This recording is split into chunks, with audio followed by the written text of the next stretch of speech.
यहाँ FY26 के लिए सरकार को आरबीआई के 2.87 लाख करोड़ के डिविडेंड पर एक त्वरित सारांश है।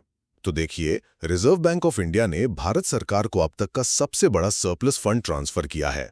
और सच में ये समझना बहुत जरूरी है कि आखिर ये ऐतिहासिक रकम हमारे देश के खजाने के लिए इतनी अहम क्यों है। पहला, रिकॉर्ड ट्रांसफर।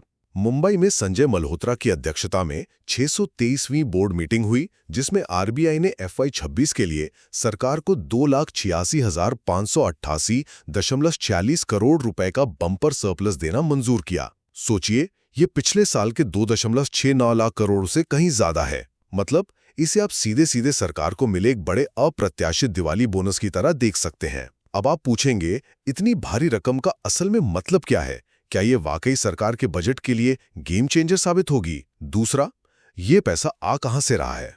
तो जवाब है, बैलेंस शीट में आया गजब का उछाल। 31 मार्च 2026 तक आरबीआई की बैलेंस शीट 20.81% बढ़कर सीधे 91.97 लाख करोड़ हो गई है। पर यहाँ एक सीधा सवाल उठता है, क्या ये बढ़त सिर्फ कागजी आंकड़े हैं या हमारी आर्थिक नींव सच में इतनी तेजी से मजबूत हो रही है? अंत में बात करते हैं जोखिम प्रबंधन की। इतने बड़े मुनाफे के बीच भी आरबीआई बिल्कुल सतर्क है। बोर्ड ने कंटिंजेंसी रिस्क बफर यानी सीआरबी में 1,09,379.64 करोड़ रुपए का ट्रांसफर मंजूर किया है। आसान भाषा में समझे तो ये सीआरबी बस बुरे वक्त के लिए रखी गई हमारी इमरजेंसी गुल्लक है, जिसे रिवाइज्ड ईसीएफ नियमों के तहत बैलेंस शीट के 6.5% पर पूरी तरह मेंटेन रखा गया है। संक्षेप में, आरबीआई की तेजी से बढ़ती बैलेंस शीट ने सरकार को एक ऐतिहासिक डिविडेंड दिया है, जबकि भविष्य के आर्थिक जोखिमों से निपटने के लिए अपनी इमरजेंसी गुल्लक को भी पूरी तरह सुरक्षित रखा है।